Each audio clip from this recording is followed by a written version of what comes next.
কেউ পাওয়ার জন্য কাঁদে, আবার কেউ পেয়েও অবহেলা করে। মানুষ দুটো ক্ষেত্রে বড্ড অসহায়।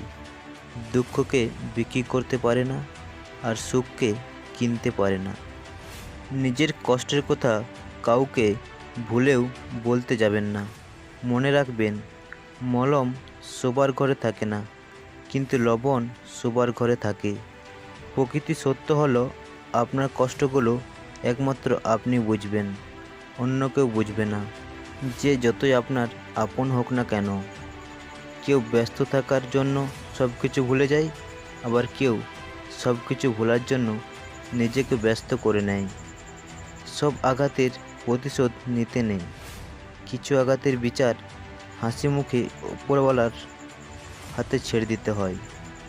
রাগের মাথায় কাউকে অনেক আঘাত করে কথা বলার পরেও সে যদি চুপ থাকে, তাহলে এটা বুঝে নিও না সে যে কষ্ট পায়নি, অথবা তার কাছে কোনো উত্তর নেই, বরং সম্পর্কটা সে বাঁচিয়ে রাখতে চায়। এই জন্য সব কিছু মেনে নিয়ে চুপ করে গেছে। কেউ চায় না কাউকে ভুলতে, কিন্তু সময় ভুলিয়ে দেয়। কেউ চায় না কাউকে হারাতে, কিন্তু ভাগ্য ছিনিয়ে নেয়। আপনার জন্য যেটা বরাদ্দ আছে, একটু দেরি হলেও সেটা আপনি অবশ্যই পাবেন। শুধু একটু ধৈর্য ধরুন। অত্যাচারী মানুষ চিরকাল বেঁচে থাকে না, কিন্তু তার উপর মানুষের অভিশাপগুলো চিরকাল বেঁচে থাকে। জীবনের 5টি সত্য। নাম্বার 1, মায়ের চেয়ে বেশি কেউ ভালোবাসে না। নাম্বার 2, গরিবের কোনো বন্ধু হয় না।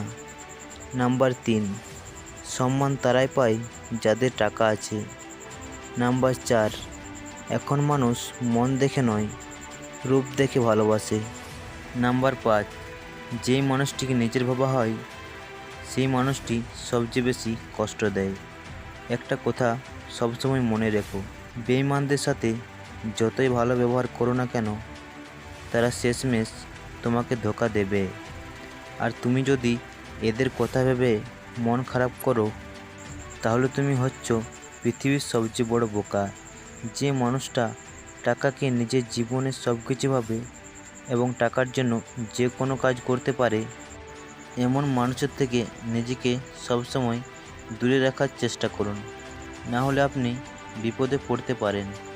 সারা জীবন টাকা টাকা করে কাটিয়ে দেবেন না। একদিন দেখবেন আপনার অনেক টাকা হয়েছে, কিন্তু সেই টাকাকে উপভোগ করার মতো পর্যাপ্ত জীবন আপনার কাছে নেই। আজকের ভিডিও এই পর্যন্ত। ভিডিওটি ভালো লাগলে লাইক এবং শেয়ার করতে ভুলবেন না।